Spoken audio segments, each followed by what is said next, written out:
Yo, welcome. Welcome back, y'all. Welcome to a divine message from the Holy Spirit, from the divine. Today's a beautiful day. There's powerful energy going on. 9 of Pentacles. You're living large. You see the beauty in the moment. You see the beauty in the future. You feel it. You feel that you are so blessed. That there are so many potential outcomes in your life, in your day. There's no need to worry about it. There's no need to chase anything. You could receive. You could just enjoy. Your abundance is not based on your action. Your abundance is given to you. So you could just sit back and do what you want and accumulate. Ace of Wands. I said Ace of Wands. It's actually 2 of Wands. So it's like double Ace of Wands. Two extreme sources of passion. Two modes of creation. 2 suns. 2 sources of God in one. Two beings in one.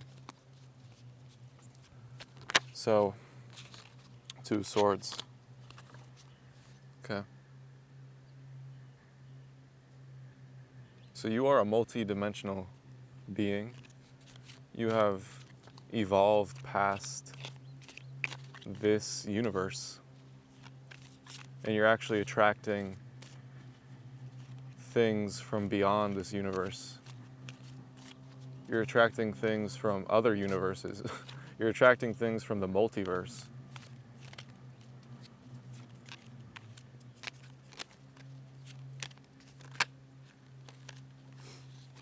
You're beyond the finite. You have an awareness that everything is energy. Everything is a reflection of yourself.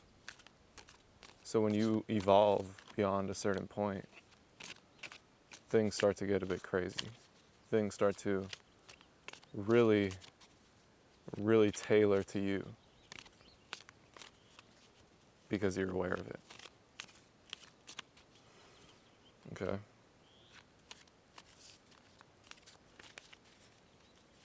So, all right.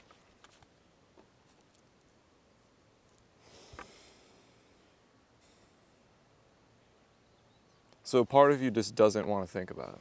Part of you doesn't want to think about all this quantum physics, all of the logistics of what's going on in your life.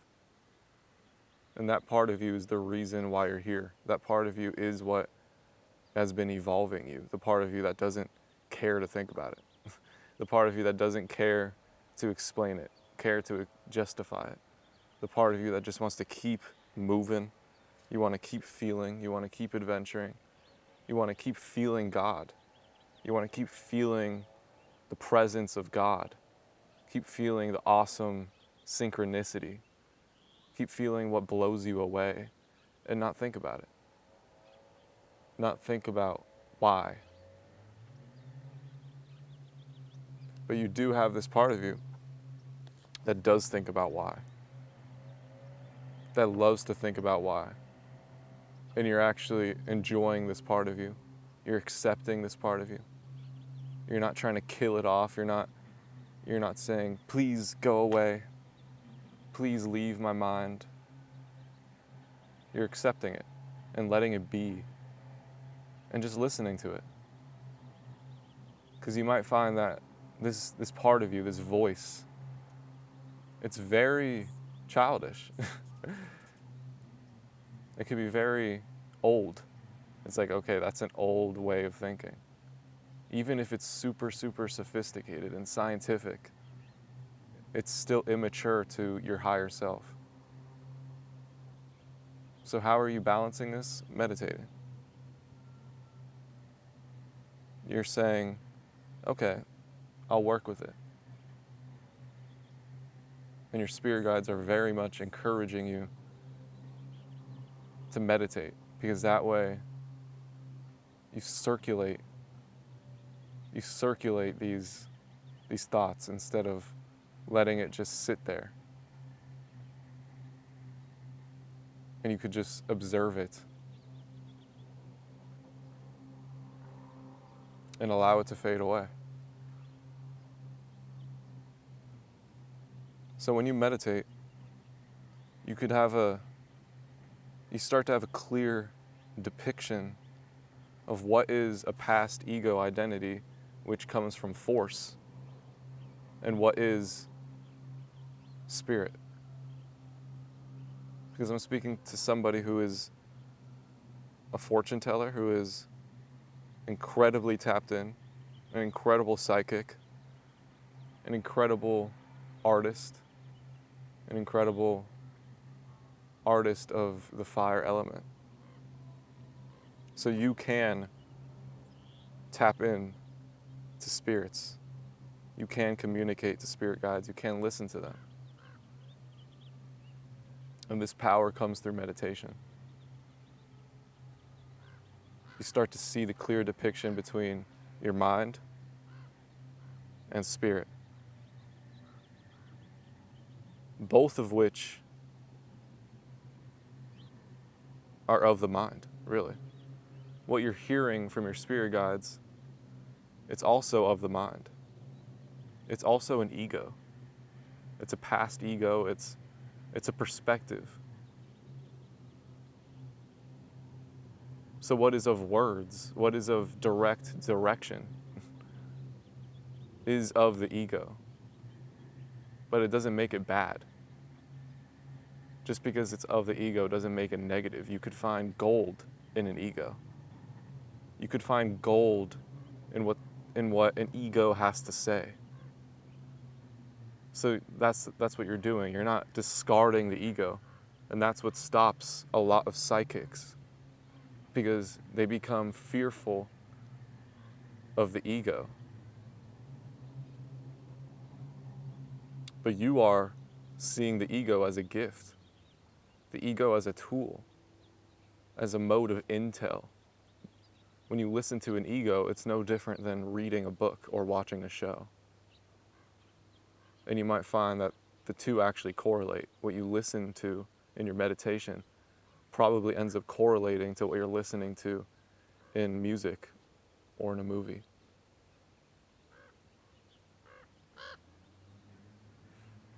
So the two modes are really mind, which is more specific, and then spirit, which is of light.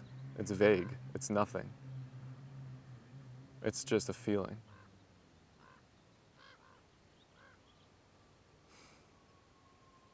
And you are working with this. Like, you are a master of this. This is an art that you've been doing for a very long time. You've been working with spirit like this for a very long time, for years and years. Maybe lifetimes, probably lifetimes. But to this level, you're doing it the best you've ever done it. And it may not feel that way. It may seem like things are cloudy or muddled. But that's just signs of the times. That's signs that you are tapped in, because things are cloudy and muddled in the world. So I feel like you're really brave when it comes to spirit. You're really brave when it comes to alchemizing the pain of others, the pain of your ancestors.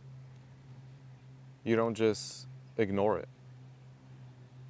You genuinely like to heal it. You like to alchemize it. You like having the role of the alchemist who comes in and heals pain.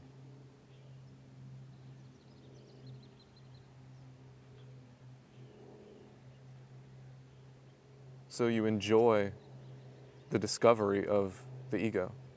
You enjoy the discovery of pain, because you are grounded in God. You are grounded in God. So you may do this as a profession. For some of you, for a lot of you, you do this for work. That is your job in the world. And you enjoy it, you love it. It doesn't feel like work, it feels very fun. It feels like this is exactly what I love to do. This is exactly what I'm here to do.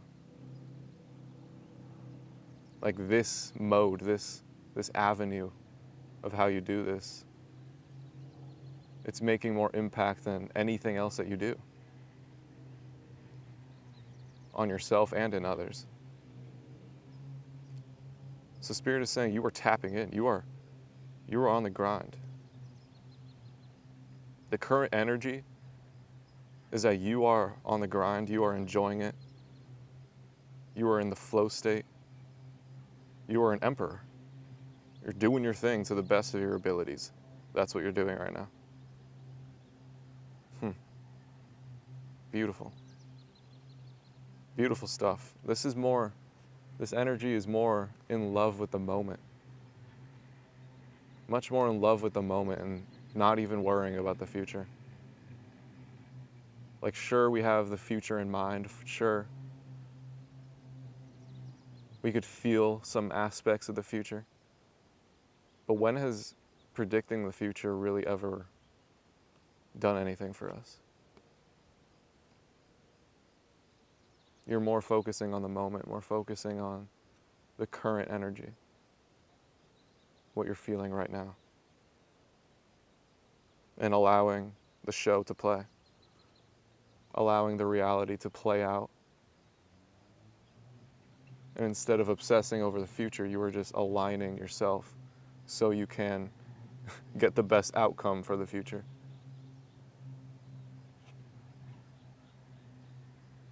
So you can watch the show in your preferred seat, or be part of the show where you deserve to be. It's like, say there's a play. There's a big play, it's Hamilton.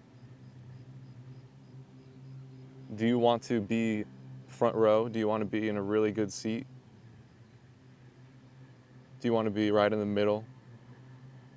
Do you want to be one of the actors? Do you want to be Hamilton himself? Regardless, the show is going to play. But where do you want to be in the show? That's up to you. That's up to you how you go about your life. How bad do you want to be in the show? Are you willing to work harder than everyone else? Are you willing to put more passion into it than everyone else? Because we're all watching the same show. But it's up to you how much you enjoy it. And honestly, the best seat in the house is right in the middle. You get to just enjoy it, sit back, relax. You got your tickets, you put in the work, you got the tickets. You just get to watch the show.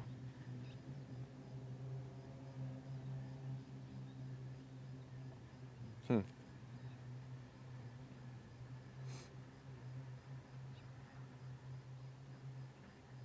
just get to watch the main show, which inspires you to be Hamilton, to be the main character in your own way. Maybe you just want to watch that show as a spectator and then go and be Hamilton in your own show. Maybe you just want to watch the show and get inspiration from it. That's it. And then do your own thing. Nothing wrong with that.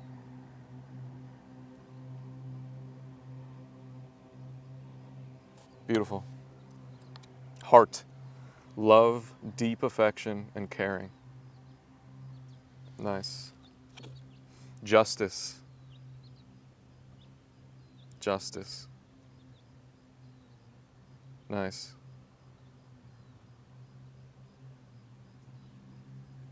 Okay. So you are in a genius energy. A genius balanced energy. You're making masterpieces. You are a masterpiece. Okay. I'll leave it there. I love you. Goodbye.